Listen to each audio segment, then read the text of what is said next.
Comment configurer un compte tuteur sur EduLink?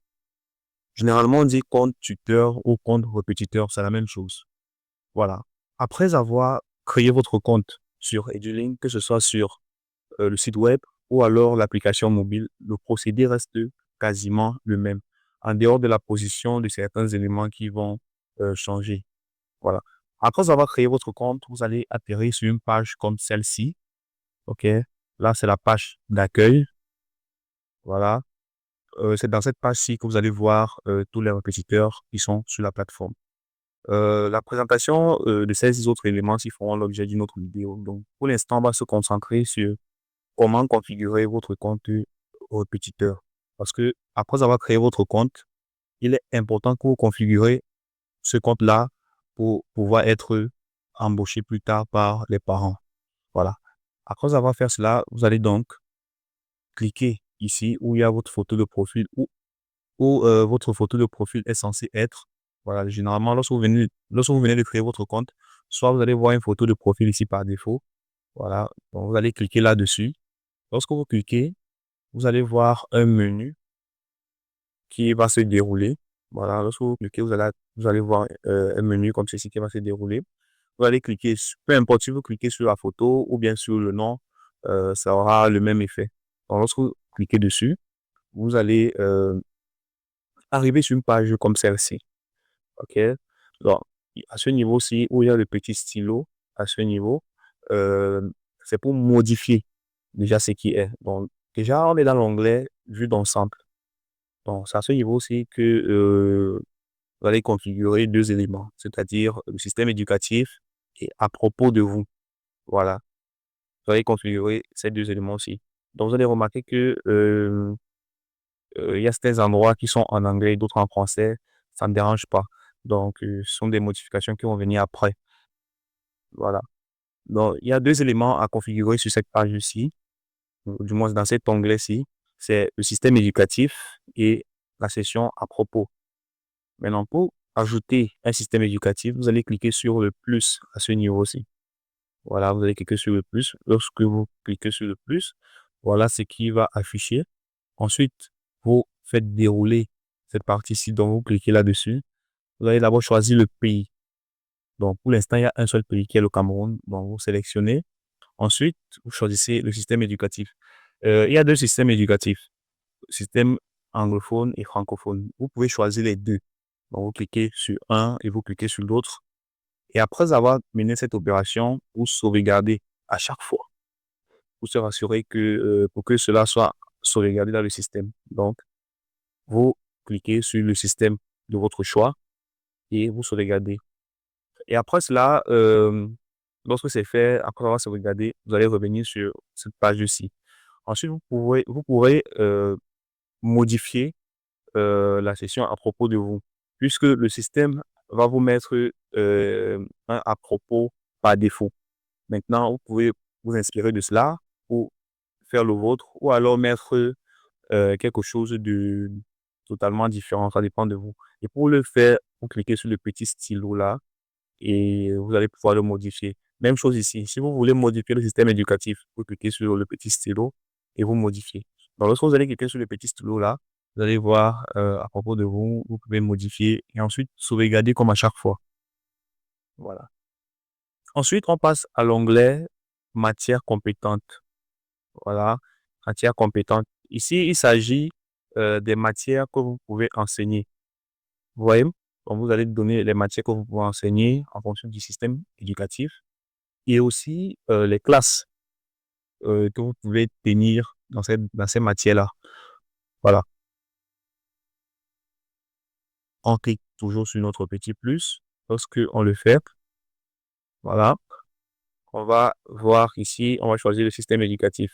On va cliquer, ça va dérouler les deux systèmes. Étant donné que dans notre cas, on a choisi deux systèmes, donc on va choisir ici sur le système francophone qu'on veut d'abord configurer, donc c'est-à-dire la matière. Ensuite, lorsqu'on choisit le système, ici c'est le système francophone, et après, on choisit donc la matière. C'est quelle matière? Voilà, vous allez voir, là, il y a plusieurs matières. Vous allez scroller et sélectionner la matière de votre choix, la matière que vous voulez tenir. Et après cela, et après cela, vous choisissez la classe. Vous pouvez choisir plusieurs classes. Donc, si par exemple, c'est dessin technique, vous allez choisir les différentes classes dans lesquelles vous pouvez tenir le dessin technique. Bon, vous sélectionnez chaque classe. Donc, vous sélectionnez autant de classes que vous pouvez et ensuite, vous sauvegardez. Voilà. Donc, là, on revient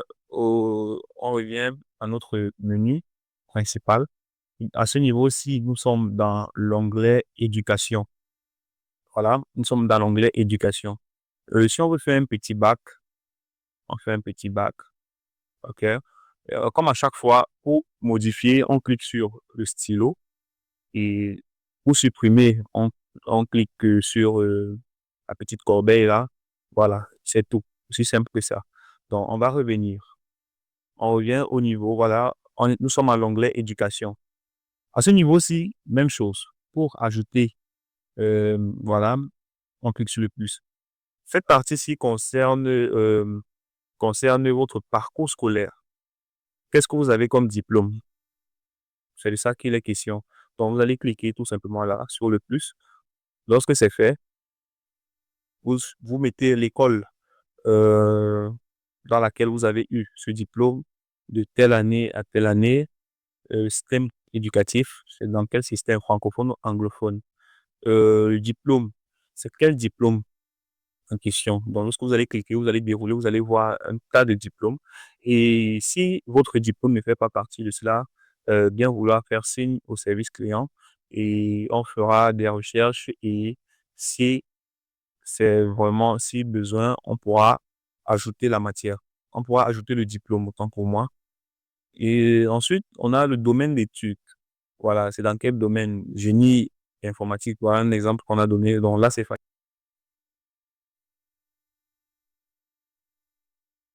Voilà. Ensuite, l'onglet éducation. Voilà. Pour modifier, même chose. On clique là. Pour supprimer, on clique là. Ici, à ce niveau, après avoir ajouté un système éducatif, j'allais oublier, à chaque fois, on save. On enregistre, on sauvegarde à chaque fois, toujours. Mais jamais oublié. Maintenant, euh, après avoir ajouté, on va dire, le diplôme, il faudrait maintenant ajouter un fichier, une image de votre diplôme. On a besoin de cela pour vérifier. Donc, lorsque vous cliquez à ce niveau-ci, donc à chaque fois que vous allez ajouter, vous allez voir un truc comme ceci. Voilà, c'est là que vous allez cliquer. Lorsque vous cliquez, un truc comme ceci va se dérouler et vous allez cliquer sur Select File. Donc, vous allez voir, bon, là, c'est en anglais, vous allez choisir le fichier. Voilà, en français, ça, c'est un truc comme ça. Maintenant, les fichiers que nous supportons, que le système supporte pour le moment, c'est le JPEG et le PNG et le WebP. Voilà. Donc, voilà les trois types de fichiers que le système supporte actuellement. Donc, ça veut dire, vous allez mettre une photo. En gros, c'est ça. Donc, vous prenez une photo de votre diplôme et vous allez l'uploader ou bien vous allez l'exporter. L'importer, voilà. Vous allez l'importer par ici. Donc, c'est de ça qu'il est question. Ensuite, on a l'onglet certification. Il s'agit des certifications que vous avez eues. Si vous avez une certification en langue ou une certification en, je sais pas, Google, peu importe le type de certification, c'est à ce niveau que vous allez l'ajouter. Pour le faire, on clique toujours sur notre petit plus. Voilà.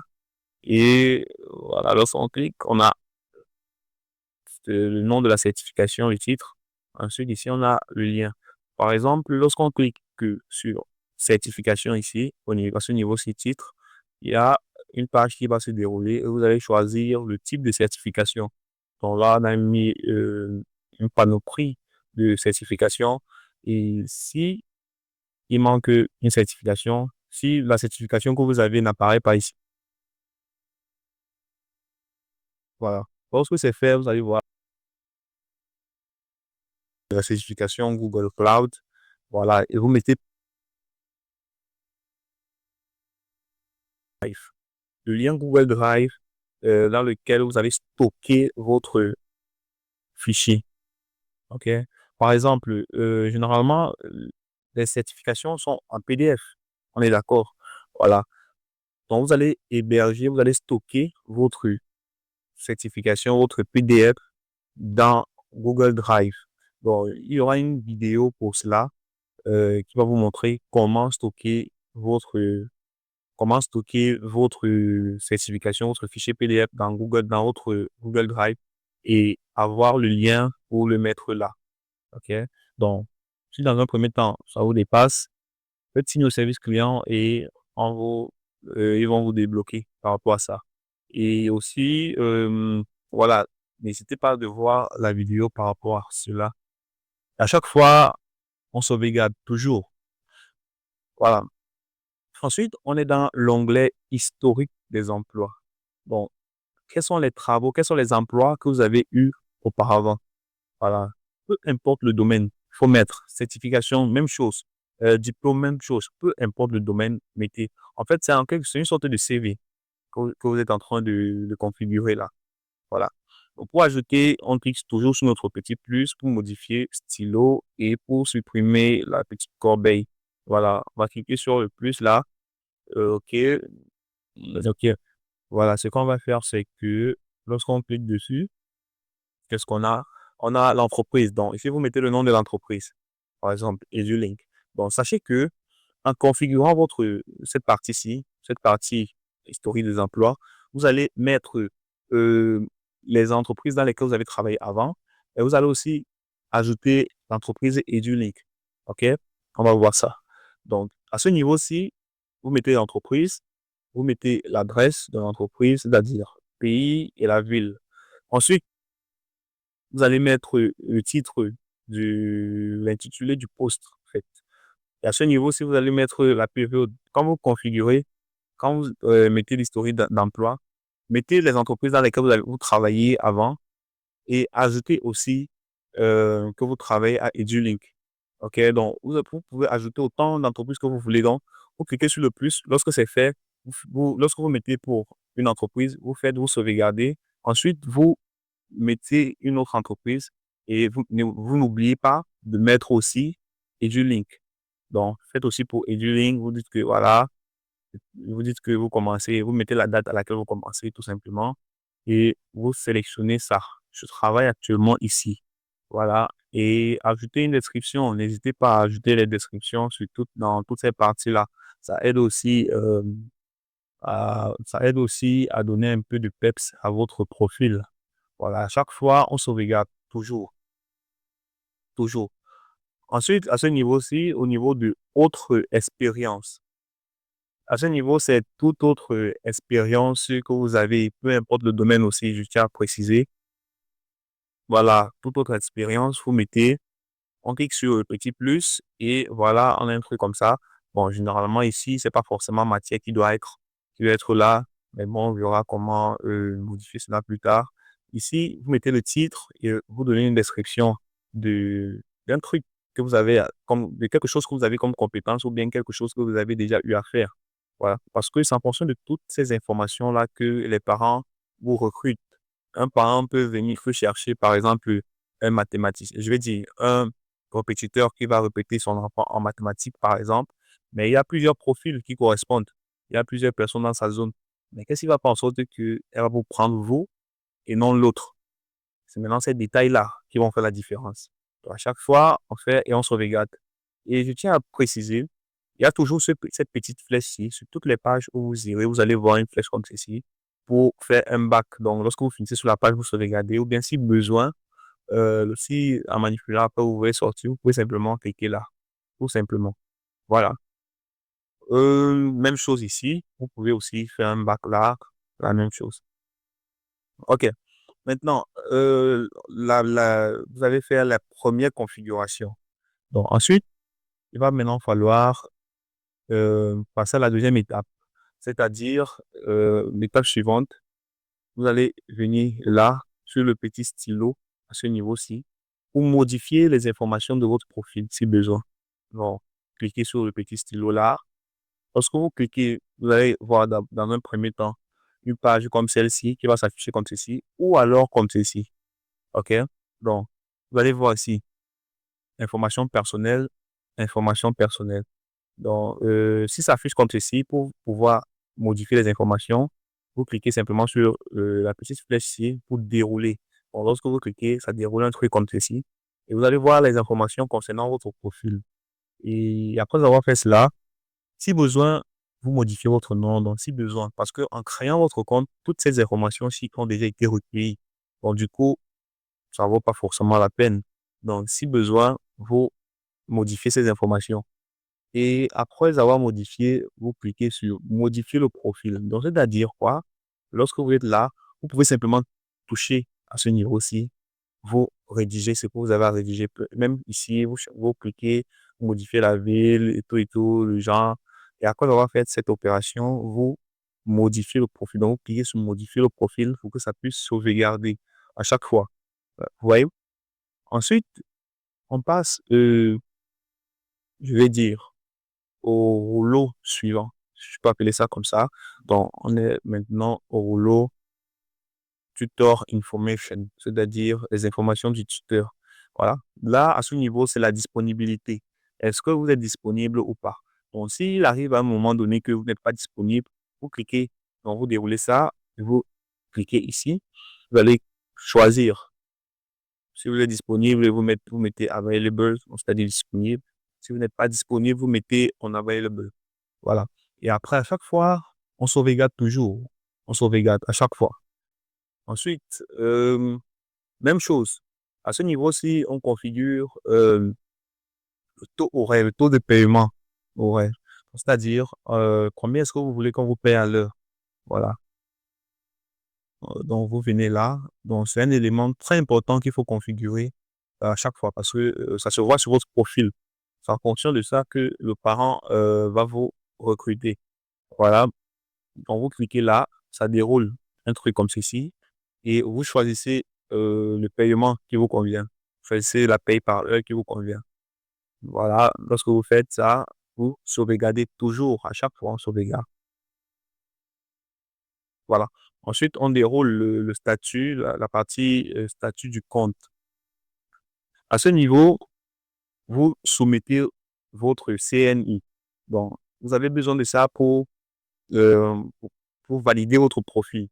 Parce que toutes ces informations que vous configurez, ce n'est qu'après avoir configuré tout cela que votre profil pourra apparaître parmi nos répétiteurs. Vous voyez? Donc, vous avez vu lorsqu'on est à la page d'accueil, ils ont apparu. Donc, du coup, c'est parce qu'ils ont configuré, c'est parce qu'ils ont tout fini de tout configurer que le statut est passé sur la page d'accueil. Vous voyez? Donc, si vous ne le faites pas, votre profil ne va pas apparaître à la page d'accueil. C'est-à-dire, les parents ne pourront pas vous recruter. Bon, directement après avoir créé votre compte, il est important de tout configurer pour que votre profil soit vérifié. Voilà. Donc, lorsque vous déroulez ceci, vous allez voir, voilà, vous allez voir deux carreaux comme ceci. Donc, lorsque vous cliquez ici, donc vous cliquez tout simplement là pour, euh, pour importer la partie recto de votre CNI et même chose ici pour la partie verso. Donc, lorsque vous cliquez là, vous allez aller dans votre galerie, vous sélectionnez et ça va importer. Ensuite, vous faites la même chose ici, vous sélectionnez et vous importez. Vous voyez? Donc, la photo, juste la photo de votre CNI, pas un fichier PDF, la photo. Voilà, après cela, vous soumettez. Bon, vous soumettez. Vous allez voir ici, qu'est-ce qu'on a mis? La vérification prend généralement 1 à 2 jours ouvrables. Vous serez informé de la vérification de votre identité. Voilà. Donc, il est important de le faire. Ensuite, euh, lorsqu'on déroule celui-ci, on va modifier le mot de passe. Donc, c'est à ce niveau-ci que vous pouvez modifier le mot de passe étant dans la plateforme. Donc, il y a deux façons de le faire. Soit vous êtes déjà dans la plateforme, pour modifier le mot de passe dans cette partie-ci, il faut avoir votre mot de passe actuel pour mettre un nouveau mot de passe et vous le remettez encore ici pour confirmer. Après cela, on sauvegarde à chaque fois. On sauvegarde. Maintenant, l'autre façon de modifier, c'est lorsque vous êtes hors de la plateforme et que vous essayez d'accéder à la plateforme, mais on vous demande votre mot de passe et vous l'avez oublié. Bon, ça, cela fera l'objet d'une prochaine vidéo.